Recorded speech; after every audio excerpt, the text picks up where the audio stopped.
Assalamualaikum warahmatullahi wabarakatuh. Bismillah, walhamdulillah, wassalatu wassalam ala rasulillah, wa ala alihi wa man tabi'ahu wa mawalah, wala haula wala quwata illa billah. Anak-anakku sekalian, mari kita panjatkan syukur kehadirat Allah Subhanahu wa Ta'ala yang telah memberi kepada kita dan tak henti-hentinya memberi kepada kita kenikmatan yang tak terhitung jumlahnya. Kemudian semoga sholawat dan salam selalu tercurah kepada junjungan kita Nabi Muhammad Sallallahu Alaihi Wasallam. Anak-anak yang Umi sayangi, pada hari ini Umi akan cerita tentang kisah manusia hebat, manusia terpilih, yaitu ibumu yang penyayang. Marilah kita dengarkan firman Allah dalam Al-Quran, surat Luqman ayat 14. A'udzubillahi minasyaitonirrajim. Bismillahirrahmanirrahim. Wa wassoynal insana biwalidayhi hamalathu ummuhu wahnan ala wahmin wa fisaluhu fi amain aniskurli wali walidaika ilayal masir. Kami mewasiatkan kepada manusia agar berbuat baik kepada kedua orang tuanya. Ibunya telah mengandungnya dalam keadaan lemah yang bertambah-tambah dan menyapihnya dalam 2 tahun. Wasiat kami, bersyukurlah kepadaku dan kepada kedua orang tuamu. Hanya kepadaku kamu kembali. Shadaqallahul azim. Maha benar Allah dalam segala firman-Nya. Anak-anak sekalian, ibumu letih, ibumu lelah karenamu. Ibumu mengandungmu selama 9 bulan. Anak-anak, 4 bulan pertama dalam kehamilan seorang ibu, terjadi perubahan fisiologi dalam tubuhnya, sehingga ada seorang ibu yang ketika kehamilan umur 0 sampai 4 bulan itu setiap hari mual, setiap hari muntah. Aroma makanan yang biasanya harum dan menggugah selera makanan di saat itu membuat seorang ibu tadi pusing, kemudian mual. Seperti itu anak-anak yang ibumu alami selama 4 bulan. Waktu berjalan, 4 bulan selesai, hilang sudah rasa mual. Sudah mulai enak merasakan nikmatnya makanan. Tetapi ada yang berubah, yaitu perut ibumu semakin besar, dan semakin besar. Ketika usia kalian di dalam kandungan sekitar 7, 8, 9, kalian sudah mulai bergerak lincah di dalam perut ibumu. Kadang kalian bergerak ke sebelah kiri perut ibumu sehingga perut ibumu yang sebelah kanan kosong. Kemudian kadang-kadang kamu menendang perut ibumu, kemudian ibumu merasa kesakitan. Tapi ibumu tidak marah. Diusap perut ibumu yang di dalamnya ada dirimu sambil membaca sholawat, sambil mengatakan, ya Allah nak, semoga nanti engkau menjadi anak yang soleh ya. Sabar, sebentar lagi kita bertemu. Itulah yang ibumu ucapkan dengan penuh kasih sayang ketika kamu masih di dalam perut ibumu. Kemudian waktu berjalan sampailah pada 9 bulan 10 hari. Terjadi sesuatu yang tidak biasa pada ibumu. Tiba-tiba waktunya tidak bisa ditentukan. Kadang jam 1 malam, kadang jam 2 malam, kadang pagi.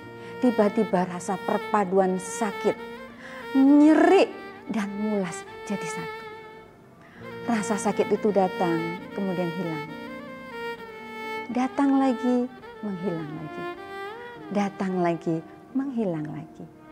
Lama-lama rasa nyeri itu semakin sering datang Sampai suatu saat, ya Allah, ibumu menahan rasa sakit yang luar biasa. Sampai keringat menetes dari tubuh ibumu. Dan ibumu basah kuyup badannya karena keringat dan menahan sakit yang luar biasa. Awalnya ibumu masih bisa berdiri. Kemudian tidak kuat berdiri, ibumu duduk. Kemudian ibumu tidak kuat duduk, berbaring. Itulah anak-anakku yang ibumu rasakan ketika mau melahirkan dirimu. Anak-anakku, diperlukan tenaga yang luar biasa untuk bisa mengeluarkan kamu dari dalam kandungan.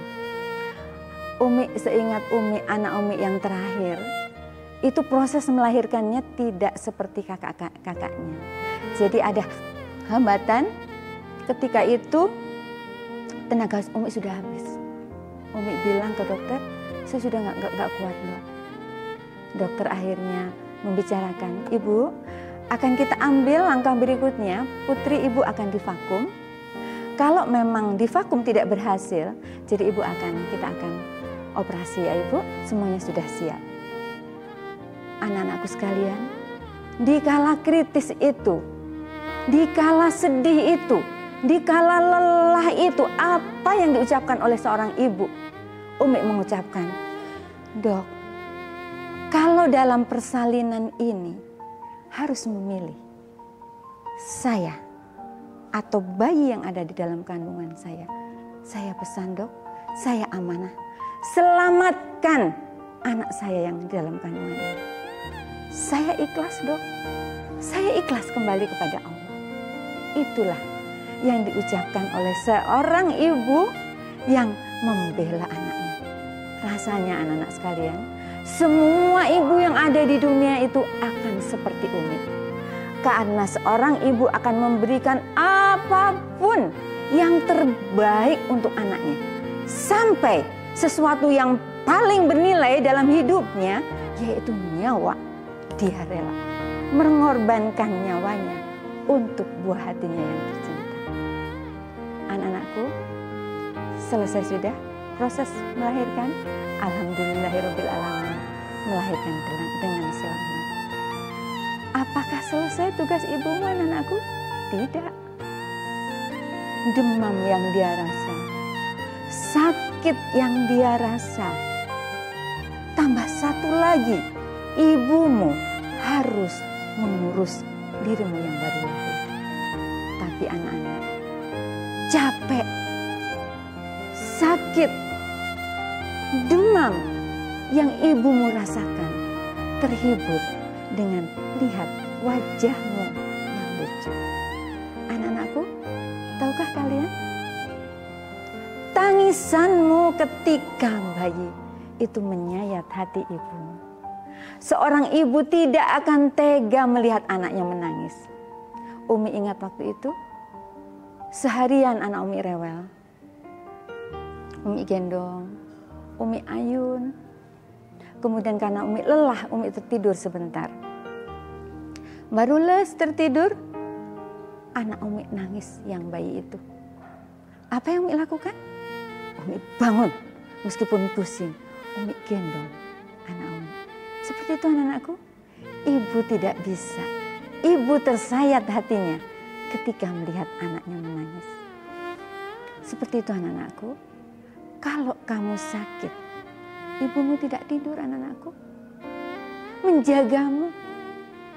Umi ingat ketika anak Umi masuk rumah sakit. Umi ikut ke rumah sakit, gak tidur. Semalam tidak tidur. Umi hanya bisa tidur di pinggir tempat tidur sambil kepala Umi begini, sambil bingung. Sebentar lihat wajah bayi Umi, anak Umi lihat sambil berdoa, ya Allah, jangan Engkau ambil nyawa anakku. Ya Allah, sehatkan anakku ya Allah, panjangkan umur anakku. Itulah anak-anakku yang diucapkan oleh ibumu ketika kamu sakit. Ibumu mencarikan obat yang terbaik untukmu. Ibumu mencarikan rumah sakit yang terbaik untukmu. Karena begitu besar sayang di hati ibu untukmu. Ibumu ingin kamu sehat dan kamu gembira. Anak-anakku, kamu tumbuh semakin besar. Yang tadinya hanya tidur tengadah, kamu sudah mulai tengkurap, gulang-guling di atas tempat tidur. Itu pun harus ibumu yang menjagamu. Karena kalau tidak dijaga, kamu akan jatuh dari tempat tidur. Seperti itu.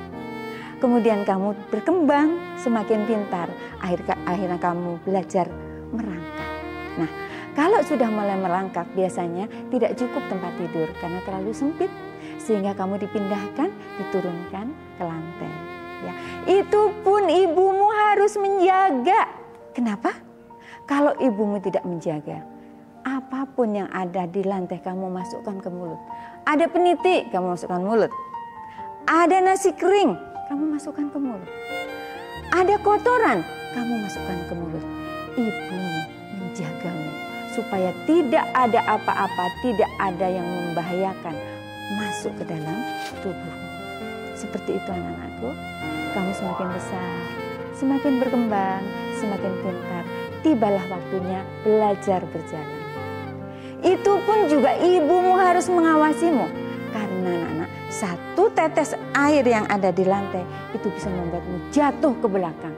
Dan kamu tahu, kalau jatuh ke belakang ada bahaya di otakmu.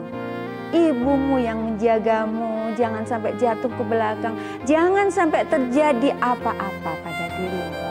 Seperti itu anak-anakku, ibumu ada untukmu setiap waktu. Ibumu mengorbankan segalanya untukmu setiap waktu. Kalau kamu ingin tahu seperti apa ibumu merawatmu, menyayangimu, menjagamu, lihat adikmu yang masih kecil. Atau lihat anak kakakmu yang masih kecil. Bagaimana kakakmu menyayangi, menjaga, memelihara anaknya yang masih kecil. Seperti itulah ibumu dulu berbuat menjaga dirimu ketika kecil. Sekarang masa anak-anak sudah selesai, tibalah kalian sudah masuk sekolah. Ibumu yang membangunkanmu, ibumu yang memandikanmu, ibumu yang menyiapkan bajumu, ibumu yang menyiapkan sarapan untukmu, ibumu yang mengantarmu ke sekolah, dan ibumu yang mendampingimu mengerjakan PR. Masya Allah, ibu selalu ada untukmu. Sampailah masa kalian beranjak remaja.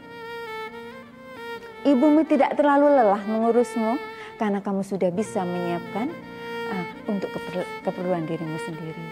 Tapi ada satu hal yang juga tidak kalah berat, yaitu ibumu harus bisa mengatur keuangan untuk biaya sekolahmu nanti.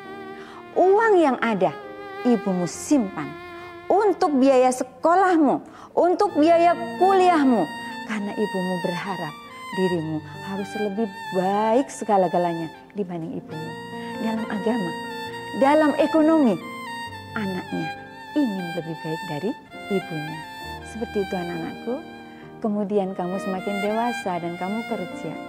Dan akhirnya kamu masuk kehidupan baru, yaitu berumah tangga. Anak-anakku, kasih sayang ibumu tidak berubah. Dari bayi, dari anak-anak, sampai remaja, sampai dewasa, sampai kamu kerja, bahkan ketika kamu berumah tangga. Ibumu selalu mencintaimu dan menyayangimu ketika kamu sukses. Ibumu tetap menyayangimu dan mencintaimu ketika kamu gagal. Semua tetap tidak merubah kasih sayang ibumu. Anak-anakku sekalian, tahukah kamu apakah yang membuat hati seorang ibu sedih? Anak-anakku, hati seorang ibu akan sedih sekali kalau melihat anaknya bersedih. Kalau melihat anaknya disakiti dan dihancurkan hatinya oleh orang lain. Ya Allah, itu sesuatu yang berat sekali bagi seorang ibu. Tetapi seorang ibu meskipun tidak kuat, berat menghadapinya, tetap tegar di hadapan anaknya yang sedang menghadapi cobaan. Dia tetap tersenyum. Sabar ya nak, sini ibu peluk. Dipeluk anaknya dengan penuh kasih sayang karena pelukan seorang ibu bisa menguatkan jiwa anaknya yang dalam kesedihan. Ibumu mendampingimu, terus menemanimu, terus mendoakan kamu sampai kesedihan itu hilang dari dirimu. Dan engkau kembali seperti semula. Sudah ceria lagi, sudah gembira lagi, sudah hilang sedihnya, sudah seperti semula sedia kala. Tahukah anak-anakku, ibumu tetap mencucurkan air mata untukmu. Ibumu masih mengingatmu ketika kamu bersedih dan terus berdoa untukmu. Ya Allah, berilah kekuatan anakku untuk bisa menghadapi kesulitan hidup ini. Ya Allah, pandanglah anakku dengan sebaik-baik pandangan dan penuh kasih sayang darimu. Ya Allah, jagalah anakku dengan sebaik-baik penjagaanmu. Ya Allah, berilah taufik dan hidayahmu kepada anakku agar bisa menjalankan semua yang engkau perintahkan dan menjauhi segala yang engkau larang. Pada akhirnya, kembalikanlah anakku dan aku kepadamu dalam keadaan husnul khotimah dan kami bersama-sama bisa bahagia di dalam surgamu. Amin ya robbal alamin. Itulah anak-anakku, yang doa yang selalu terucap dari ibumu setiap waktu, setiap hari, setiap selesai sholat, sebelum membaca Al-Quran, sesudah sholat tahajud. Doa itu selalu terucap dari ibumu untuk anakmu, untuk dirimu, meskipun dirimu sudah berumah tangga. Anak-anakku, kalian tahu betapa besar cinta dan sayang ibumu kepadamu? Dan kamu sudah tahu betapa lelah dan capeknya ibumu. Kemudian bagaimana kamu harus berterima kasih kepada ibumu. Anak-anakku sekalian, kalian tidak akan bisa membalas kebaikan ibumu. Tidak akan. Karena ibumu mencintaimu, tidak ingin apa-apa, ikhlas karena Allah. Tidak ingin kamu balas, tidak ingin kamu belikan sesuatu yang mewah, tidak. Ibumu bagaikan matahari yang selalu bersinar, hanya memberi, tak harap kembali. Itulah ibumu. Anak-anakku, Allah membimbingmu di dalam Al-Quran agar kamu bisa berterima kasih kepada ibumu. Hal ini ada di dalam Quran surat Al-Isra ayat 23 dan 24. Yang artinya, dan Tuhanmu telah memerintahkan agar kamu jangan menyembah selain Dia. Dan hendaklah berbuat baik kepada ibu bapak.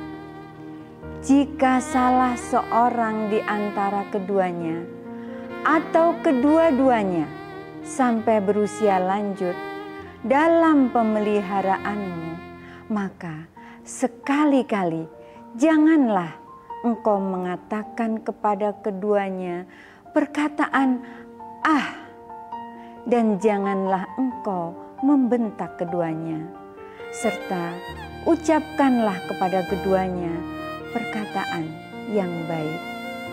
Dan rendahkanlah dirimu terhadap keduanya, dan dengan penuh kasih sayang, dan ucapkanlah, wahai Tuhanku, sayangilah keduanya sebagaimana mereka berdua menyayangiku dan mendidik aku pada waktu kecil. Shadaqallahul azim, maha benar Allah dalam segala firman. Anak-anakku, kalau ketika kedua orang tuamu sudah tua dan di dalam tanggunganmu, kamu oleh Allah tidak boleh mengatakan perkataan "ah" saja, tidak boleh. Sekarang bagaimana ketika kamu sekolahmu dibiayai oleh ayah ibumu, dan kamu masih tinggal di rumah ibu bapakmu, pasti harus lebih sopan dari itu. Anak-anakku, ketika usiamu masih sekolah, cara berbakti kepada kedua ibumu terutama adalah tunjukkan bahwa kamu sungguh-sungguh menjalankan tugasmu sebagai pelajar. Jangan hanya belajar karena akan ulangan. Karena ketika kuliah di situ, kamu sedang belajar skill atau keterampilan. Kalau sungguh-sungguh kamu menguasai materi kuliah yang kamu dapati, kamu nanti akan bekerja dengan baik dengan ilmu yang kamu bawa. Tunjukkan kesungguhan bahwa kamu sungguh-sungguh dalam belajar. Begitu mendengar azan, segera sholat, laksanakan panggilan Allah. Jangan lupa setiap hari membaca Al-Quran. Itu sudah cukup anak-anakku membahagiakan ibumu. Kemudian ketika kamu bekerja, jadikan prioritas utama dalam pengeluaran keuanganmu adalah untuk ayah ibumu nomor satu. Berapa besarnya? Itu tergantung kemampuanmu. Karena ibumu tidak melihat besar atau sedikitnya, tapi yang mahal adalah perhatian. Sampai kamu berumah tangga pun nanti jangan lupa bilang kepada istrimu, jadikan kiriman uang untuk orang tuamu jadi prioritas nomor satu. Karena itu sebagai tanda bakti kita kepada orang tua kita, terutama kepada ibu. Seperti itu anak-anakku, demikian cerita tentang ibumu yang penyayang. Semoga kita berjumpa lagi di lain kesempatan dan di lain waktu. Semoga yang Umi sampaikan bermanfaat bagi anak-anak yang masih ada satu rumah dengan mama. Jangan lupa tiap pagi jabat tangan, mohon maaf, mohon doa restunya. Bagi orang tuanya yang berjauhan dan sudah lama tidak bertelepon, silakan video call karena suaramu menghibur, mengobati rindu ibu. Bagi ibu bapak yang sudah tidak ada, jangan lupa setiap kebaikan, setiap sholat sunat, setiap bacaan Al-Quran kita niatkan untuk orang tua kita, terutama untuk ibu kita. Semoga yang Umi sampaikan bermanfaat. Assalamualaikum warahmatullahi wabarakatuh.